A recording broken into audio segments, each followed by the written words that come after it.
সুপ্রিয় দর্শক আসসালামু আলাইকুম, কেমন আছেন সবাই? আশা করছি যে যেখানে আছেন ভালো আছেন এবং সুস্থ আছেন। সবাইকে স্বাগতম জানাচ্ছি আমার আরেকটি নতুন এপিসোড দেখার জন্য। আমি আজকে আপনাদের সাথে শেয়ার করছি খুবই মজাদার এবং খুবই টেস্টি একটা পিঠার রেসিপি। বিকালে চায়ের সাথে কিন্তু এই পিঠাটা সার্ভ করতে পারেন। তাহলে চলুন আর কথা না বাড়িয়ে মূল রেসিপিতে যাওয়া যাক। প্রথমে আমি পিঠার জন্য ডোটা তৈরি করে নিচ্ছি। সেখানে আমি 1 গ্লাস পানি নিয়ে নিচ্ছি। 1 গ্লাস পানিটা কুসুম গরম নিয়ে নিতে হবে। আমি 1 টেবিল চামচের মতো ইস্ট দিয়ে দিচ্ছি, 3 টেবিল চামচের মতো চিনি দিয়ে দিয়েছি, স্বাদ অনুযায়ী লবণ দিয়ে দিচ্ছি। এখন সবগুলা মিশ্রণ একসঙ্গে ভালো করে একটু মিক্স করে নিচ্ছি।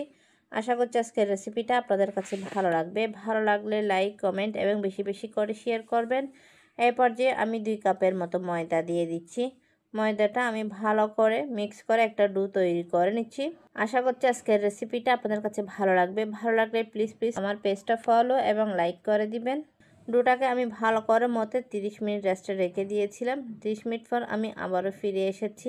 আবার একটু ভালো করে মতে ডুয়ের মধ্যে যে বাতাসটা আছে সেটা আমি একটু বের করে দিই। এই পিঠাটা খুবই ঝটফট এবং খুবই অল্প সময়ে খুব অল্প উপকরণ দিয়ে কিন্তু এই পিঠাটা তৈরি হয়ে যায়। এই পিঠাটা আপনারা বিকালে চায়ের সাথে পরিবেশন করতে পারেন। চা তৈরি হবার আগে আগে কিন্তু পিঠাটা তৈরি হয়ে যাবে। পিঠা তৈরি করার জন্য ডোটাকে আমি ভালো করে মতে নিয়েছি। এখন পিঠার জন্য আমি বড় একটা রুটি বেলে নিয়েছি পাতলা করে। পর্যায়ে আমি পিঠাটা তৈরি করে নিয়েছি। আমি এভাবে একটা ছাঁচ নিয়ে নিয়েছি, সেটা দিয়ে তৈরি করে নিচ্ছি। আপনারা আপনাদের ইচ্ছা অনুযায়ী ডিজাইন করে তৈরি করে নিতে পারেন।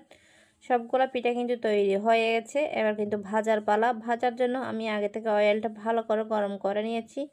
এখন একটা একটা করে পিঠা দিয়ে দিচ্ছি। চুলার ফ্লেমটা কিন্তু মিডিয়ামে রেখে এই পিঠাগুলো ভেজে নিতে হবে। এই পিঠাগুলো ভাজার জন্য তেমন কোনো সময়ের প্রয়োজন নেই। দেখেন দেওয়ার সঙ্গে সঙ্গে কিন্তু ফুলে উঠেছে। আমি এক পিঠ ভেজে নিয়েছি, অপর পিঠ উল্টিয়ে দিচ্ছি। এইভাবে কিন্তু আমি সবগুলা পিঠা তৈরি করে নিচ্ছি।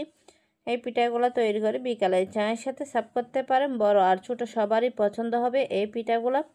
সবগুলো কিন্তু পিঠা আমি ভেজে উঠিয়ে নিয়েছি। এখন পরিবেশনের পালা। আপনাদেরকে পরিবেশন করে দেখাচ্ছি। দেখেন দেখতে কত লোভনীয় হয়েছে এই পিঠেগুলো, কত সফট নরম তুলতুলে হয়েছে এই পিঠেগুলো। আমি আপনাদেরকে ছিঁড়ে দেখাচ্ছি।